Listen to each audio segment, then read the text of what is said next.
fellow carbon-based bipeds. I am Scott Rose, and you are watching Explosions and Stuff. Today, I'll be reviewing the 2006 film The Hardcore, starring Jean-Claude Van Damme, Raza Dodi, Vivica A. Fox, and Viv Leacock. But first, a word from our sponsors.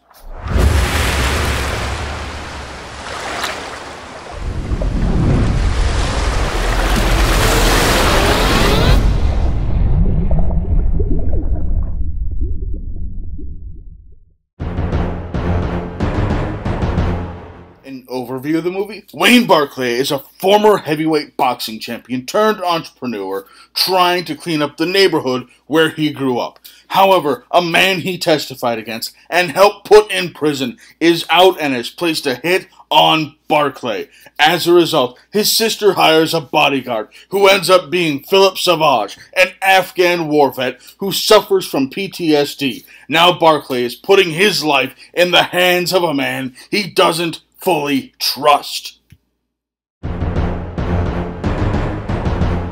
The pros of this movie? Well, first of all, I really liked how Savage wasn't the stereotypical flawless hero character. He was what I like to call a knight in rusted armor. As in, he's not perfect, he's seriously flawed, but he's doing the best he can and tries to help people anyway.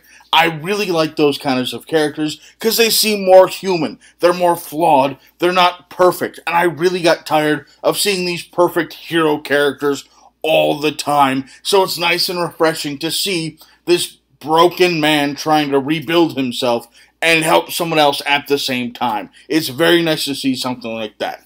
Also, this movie did a fantastic job of just establishing the villain right away, right when you first see him. They establish that he's the villain. They establish what kind of a villain he is. That he's heartless. That he doesn't care. That he will kill his own people if that's what he has to do to achieve his goal. They did a fantastic job of just establishing that and making this character known and establishing what kind of character he is.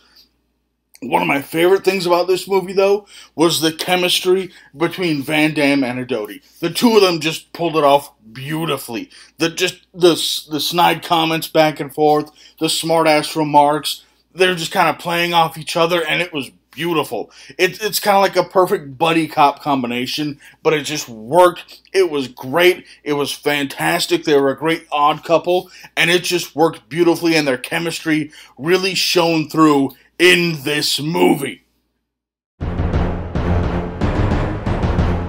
The cons of this movie?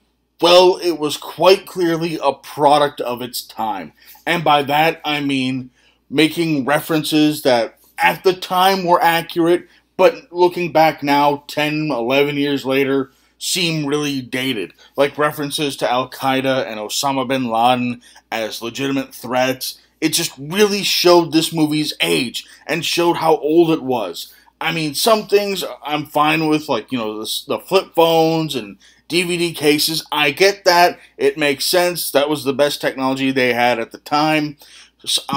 Smartphones and Blu-ray and digital downloads weren't as popular at the time, or just weren't even existing yet. So I understand how some of this was dated, but it's like how you watch a movie from the 80s and they reference Vietnam.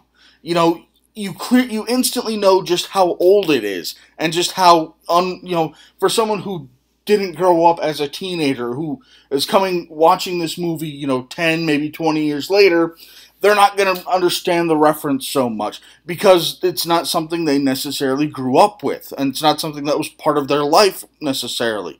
So that really does hurt the movie as far as its longevity goes.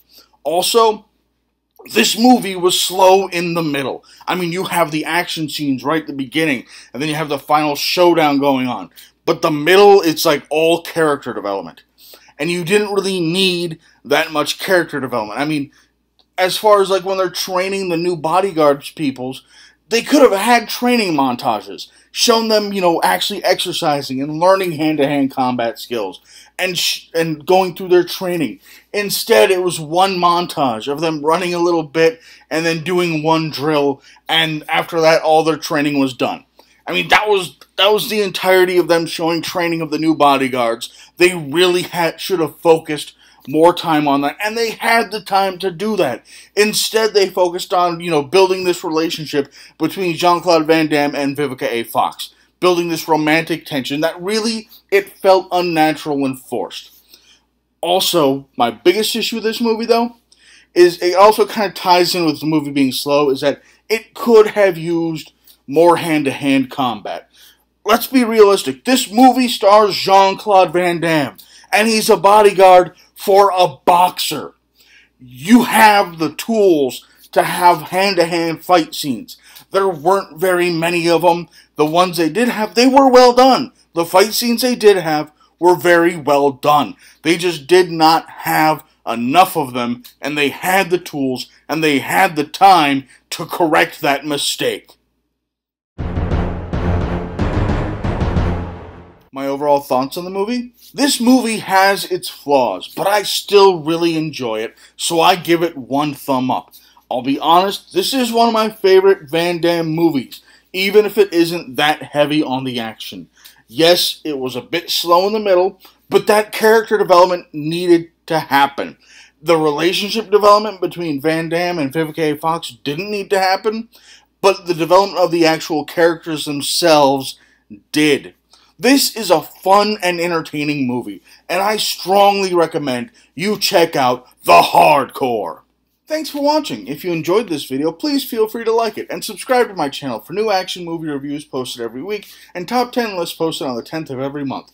Also, if you have any recommendations for things you would like me to cover in the future, please leave them in the comments below, and follow us on Twitter at explosions_TV. Thank you, and have a nice day.